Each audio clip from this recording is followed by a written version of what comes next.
السلام علیکم 7 نیوز کے ساتھ میں ہوں طوبہ نواز۔ ناظرین، آج ہم بات کریں گے پاکستان کے نوجوانوں کے مسائل اور ان کے مستقبل کی۔ اگر ہم آج کے حالات کا جائزہ لیں تو نوجوان نسل ایک ایسے دور سے گزر رہی ہے جہاں ایک طرف ترقی کے مواقع موجود ہیں تو دوسری طرف کئی مشکلات بھی ان کا راستہ روک رہی ہیں۔ تعلیم حاصل کرنا آج عام ہو چکا ہے، لیکن تعلیم کے بعد عملی زندگی میں قدم رکھنا اکثر نوجوانوں کے لیے ایک مشکل مرحلہ بن جاتا ہے۔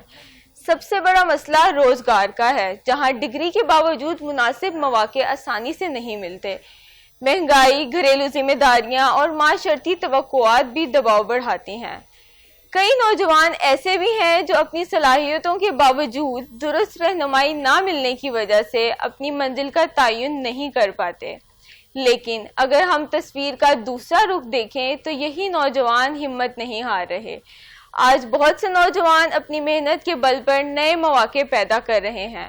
کوئی آن لائن کام کر رہا ہے، کوئی چھوٹا کاروبار کر رہا ہے تو کوئی مختلف شعبوں میں اپنی پہچان بنانے میں مصروف ہے۔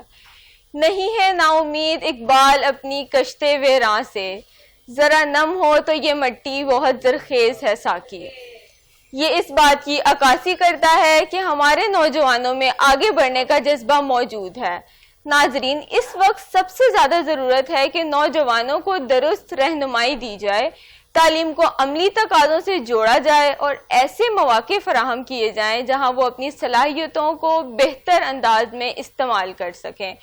کیا آپ جانتے ہیں نوجوانوں کو وہ مواقع مل رہے ہیں جن کے وہ مستحق ہیں، یا ابھی مزید بہتری کی ضرورت ہے؟ اپنی رائے کا اظہار کیجیے گا، فیڈ بیک ضرور دیجیے گا۔ آخر میں یہی کہا جا سکتا ہے کہ پاکستان کا مستقبل اس کی نوجوان نسل سے وابستہ ہے۔ اجازت دیجیے، اللہ حافظ۔